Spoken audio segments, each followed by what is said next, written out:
we're taking a little trip to California. We're going to be drinking some Zinfandel, which is a wine that I think you need to consider a little more often. Let's get into it.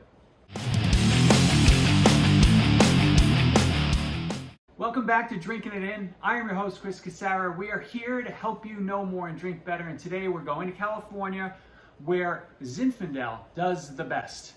Check out that label. I don't even know what it is. Like a monkey on a fish from Dashe. Yeah, monkey on a fish. So Zinfandel is a big red wine, or Zinfandel grapes produce a big red wine, but these wines are soft, right? They're not very acidic, they're not heavy in tannins, so they tend to be easy to drink and really good matches for grilled meats and stuff on the grill, or stuff from the grill. So I figured it'd be fun, given that we're in grilling season, and it's 1,000 degrees outside.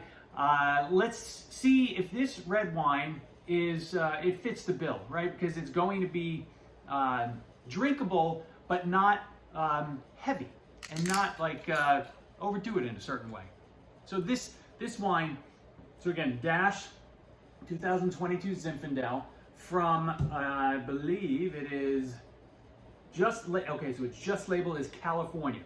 So these grapes can come from anywhere in California. Sometimes, I mean, Zinfandel does really well in Sonoma and Dry Creek Valley in Northern California. It just does really well. A lot of times you get, I guess some of the better bottlings are from a more focused area, just like most other wines, right? It enables the quality to go up, but Dashe has a good reputation in the Zinfandel space, so I figured it was worth a buy. $21. So, and you can get really good Zinfandel for in between that $15 and $25 mark that I love to play in. So typical Zinfandel. This seems like it's got I'm getting some oak characteristics, right? A little vanilla in here. Nothing that's fake or overpowering, so that's nice. There's a combination of black and red fruit in here, and Zinfandel can do that. It can be very cherry, and it can be very, plummy and blackberry. So this one almost seems like it's going to be a combination, at least from the initial attack on the nose. And it's a pretty light wine. I can see my fingers through it. So, I think an indication that it's not going to feel heavy. Now, these wines can be high in alcohol. This one, 14.5%, so they can sneak up on you because they're very drinkable. They don't seem like they're loaded with alcohol, but they can be pretty high. Some are even over 15%, so be careful. Pretty clean nose, definitely a black cherry vibe.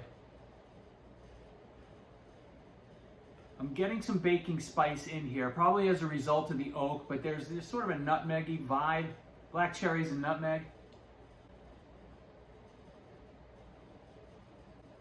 It's a nice nose. It's pretty clean. Black cherry, nutmeg, vanilla. I like to at least try give you 3 descriptors. Hey, if you'd like more wine videos, wine knowledge, how to find values, and how to stock your cellar at home, then hit that subscribe button. It really would mean a lot to me, and we'd love to have you aboard. Tart. Almost like a little beef jerky. So it's tart and meaty at the same time. There's a weird, I'm getting a weird vibe of like, a little bit of a, I don't know what to call it, metallic note. So it's more of a texture, it's not necessarily a taste. So there's like a metal tinginess that's hitting me after I get the fruit. The oak is very well managed. You can tell that there was some oak involved. I don't know if they say it on the bottom.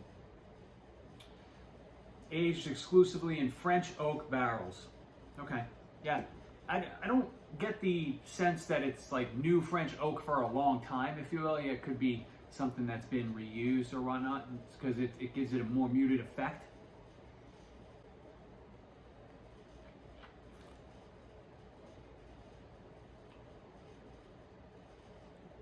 A little bit of alcohol burn going up my nose. So I think that part of the wine could have been balanced better. But I did just open this. I feel like it'll be a good idea for me to come back, maybe leave this open, come back to it later this evening, and see where we are. See if it's smoothed out the rough edges. But all in all, like this is a nice wine for, you know, your summer cookout.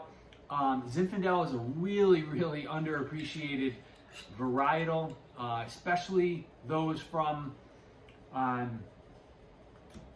would say Dry Creek Valley, but Sonoma or Mendocino, really anywhere in that Napa, Sonoma, Mendocino sort of area. I don't think it's a triangle, but that area. That's where it is. It does best, and that's about it. I'm curious, do you have any favorite Zinfandel producers? Whether that is like a high-end Zinfandel producer like Bedrock, or something that's more in the, you know, I will call in the $15 to $25 range, the everyday Zinfandel. Let me know in the comments. Hit that subscribe button, please. It would mean so much to me. And 93.9% of you are not yet subscribed. So think of what you're missing. Not seeing this face all the time.